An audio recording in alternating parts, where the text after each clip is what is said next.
क्योंकि मैं चाहती थी कि बच्चों को सब अच्छा मिले, मतलब बच्चों को जो 16 व्यंजन गवर्नमेंट ने दे रखे हैं वो बच्चों को सब कुछ मिले खाने के लिए। इससे पहले कम मिलते थे, यानी कि जैसे राजमा चावल, सफ़ेद चना, ये नहीं बनता था।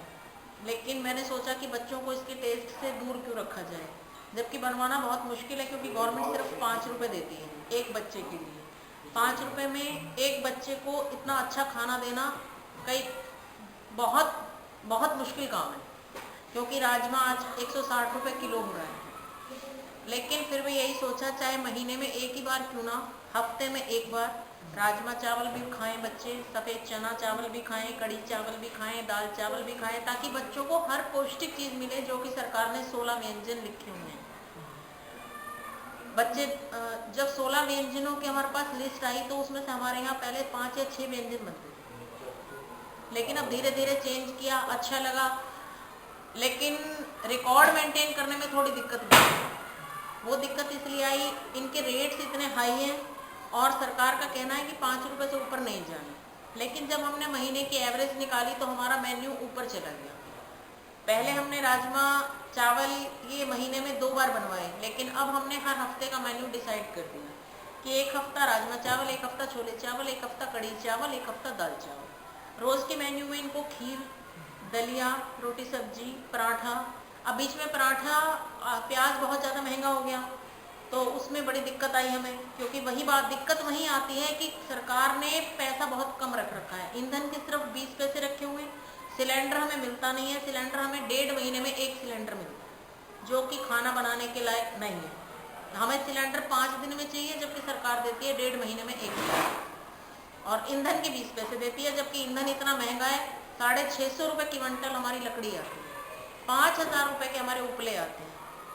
तो आप खुद ही अनुमान लगा सकते हैं। उसके बाद सरकार चाहती है कि सब कुछ मेंटेन रहे, लेकिन कैसे रहे ये मेरी समझ से बाहर है।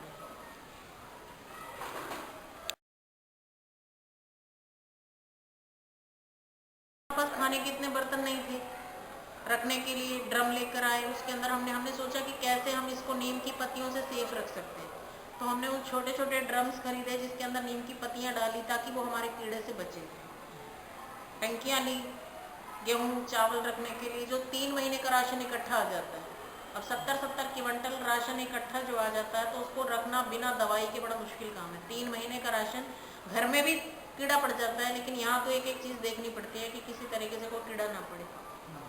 उसके लिए सारा कुछ बर्तनों का भी इंतज़ाम किया, लेकिन सरकार ने कहा था कि हम टंकियाँ देंगे रखने के लिए। सरकार ने कुछ नहीं दिया, सरकार ने कोई टंकी का पैसा नहीं दिया, कुछ नहीं दिया।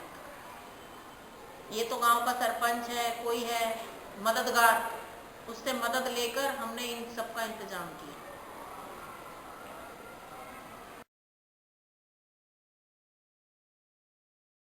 हमें बच्चों के लिए साफ खाना चाहिए, ऐसे ये भी किसी के बच्चे हैं, माँ बाप इनके अनपढ़ हैं, घर में सफाई नहीं रहती, लेकिन यहाँ बच्चों को खाना बिल्कुल साफ सुथरा मिले, पौष्टिक मिले, ताकि ये बच्चे आगे पढ़ सकें। क्योंकि गरीब बच्चे, अमीरों के बच्चे तो चले गए प्राइवेट स्कूलों में, हमारे पास जो आ रहे हैं बिल्कुल गरीब बच्चे हैं, जिनके माँ बाप बिल्कुल अनपढ़ माँ बाप हैं, जिनके कि घर में कोई उनको बताने वाला नहीं है कि सफाई का क्या महत्व है। तो इसलिए कोशिश होती है कि मिड डे मील इनको बिल्कुल साफ सुथरा दिया जाए, पौष्टिक दिया जाए, क्योंकि यही देश का भविष्य है। ये अच्छा खाएंगे तो हमारा देश भी आगे बढ़ेगा। मेरी तो ये सोच है।